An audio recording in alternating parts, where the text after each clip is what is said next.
legendary 007 wit. Or at least half of it. Oh, good evening, members and public. It's Bill from the Korth Insider. It's Doug from the Korth Insider. Yeah, we're lucky tonight. We have one of our concerned people with us. She made a nice presentation to council last week on Thursday night on February the 2nd in regards to her problems on billing for water that she does not need, did not request, and she asked the council to do some things in her regards. If you would care to tell the people what's transpired since.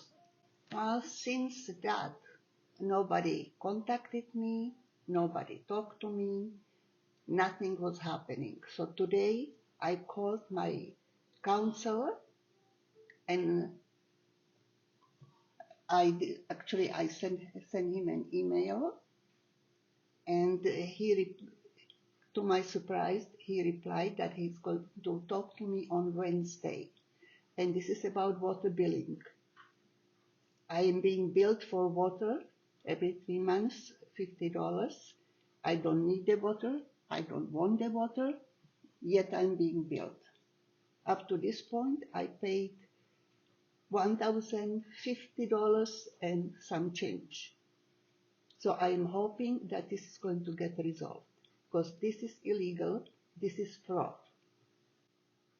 In the case of the billing for water, there is no legal contract. This is a fraudulent act. The water is not hooked up to her residence at all. It's across the road.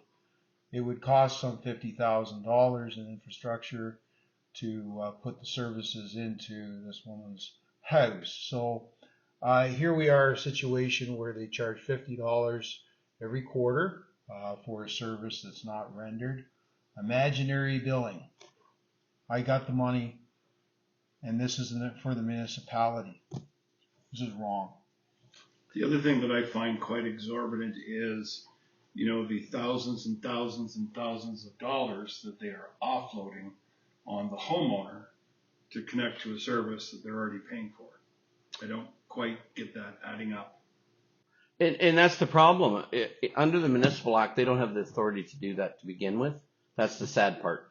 Most of these people don't even understand. Even when we're there on the Thursday afternoon, and Municipal Affairs is explaining to them their legal obligations to the taxpayers, to their office.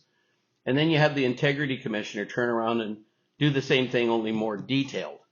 And in her case, nobody stepped up at that council meeting and said, it's wrong. Are there any questions from council? No? Seeing none? We're going to get it looked after on behalf of all the people. Could be 300, could be 400 people. We don't know how many people it is. What we've had today is a lot of people contact their ward counselors and ask them as to how many people are in the city that are paying taxes and are not getting services for those tax dollars. In my own case, I filed immediately on last Friday to the Integrity Commissioner on Mayor Emsley's interruption, breach of the Code of Conduct. And it's quite interesting how the commissioner that talked to them and told them that he would slap them, he would reprimand them, and only 2.5 hours later, they did it. And I sent in a formal complaint with a lot of information, and he went sideways. He basically attacked me similar to the way they do. He didn't follow the proper process, which is to hold a hearing and allow me then to present my evidence directly to him in person. And the mayor would have had to been there with his counsel or whoever and presented his side in regards to my allegations. Instead, he just fluffed it off. So what we've decided as an association is that we're going to continue to file complaints against this council and the mayor for breaches under the Municipal Act, under the Federal Freedom and Rights Charter that every individual is protected under, and human rights as well. We believe, Doug, strongly that the province needs to step in and there needs to be an investigation on this municipality into the legal, if they've been acting illegal in ways of forcing people to pay them, expropriation really, of funds. And I think we're way over time for a forensic audit to be done on City Hall. Audit hasn't been done for many, many years, if at all. Well, they do it internally themselves. Yeah. That's like giving the cat the mouse before he has to catch him. Yeah, the fox is looking after the hen house. Here's your reward, dog. Exactly. Yeah. So we're not going away. Our members have said strongly that we need to reform City Hall. We need to have the council work for the people that pay them and send their money, hard-earned money, to City Hall. And it's about time they become accountable and realize that they are going to be held accountable by the Kawartha Lakes Taxpayers Association and the people that are concerned about their tax dollars.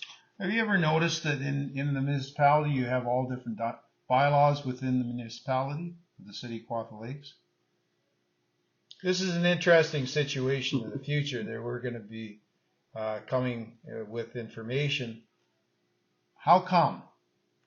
Since amalgamation, we have never, ever, ever come up with one set of bylaws for the whole city of Kawartha Lakes. How come? And that's really interesting. We've researched to date, and really all they did was a name change, and they managed to get the authority to send all our tax dollars from rural County of Victoria to the city, to Lindsay. And they decentralized the townships and put all the power in central. And again, by law, and I like using law because that's the best way to deal with this council and the municipality, is it may take a court and a court decision to finally make them and force them to make this an actual legal city of Kawartha Lakes. Because right now, it's only a name change. We still operate under the townships of Ops. I'm in Fenelon.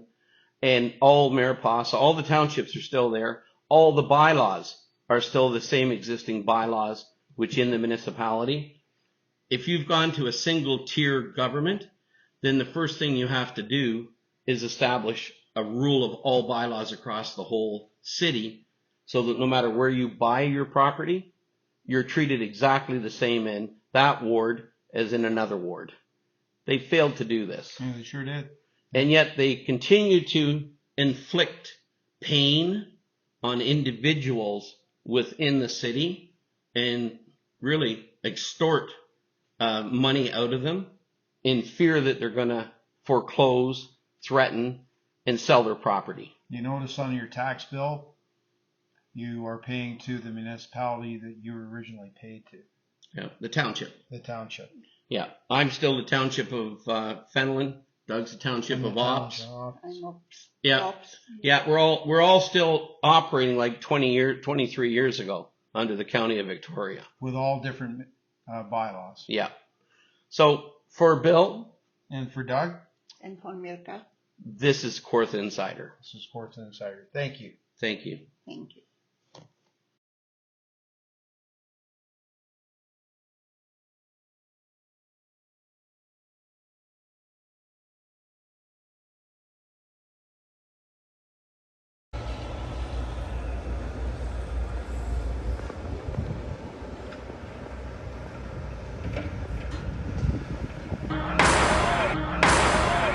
Advocate, haven't you informed the prisoner of the rules of this tribunal? Hi, it's Bill for Kawartha Insider. We're here at, rumored to say this is the new Emsley's condo establishment. Rumor on the street is that Mr. Emsley, our mayor, has been promised a condo here at a reduced price, or maybe free. We're not even sure yet. We've asked him, but he won't answer and he won't reply to it. This is in return for changing where the snowmobiles and the ATV trail used to be here in the city, in Fenelon Falls, and throwing them out onto the street with all the traffic. As you can see here, there's, I think it's roughly 57 condos by this great GTA developer that likely is friends with Mr. Emsley, because this used to be the old Fenelon Falls trailer park, right? Now it's going to be the new Emsley condominium place. They tell me they're from $900,000 to $1.4 million with underground parking. I mean, it's really elaborate, right? I guess if I was Mr. Emsley, I'd like to retire here too and get maybe a free condo or a big reduction in my price. So for Bill, this is the Korth Insider. Thank you. He's actually gone. Will we ever forget him? Who? You know, what's his name? Yeah,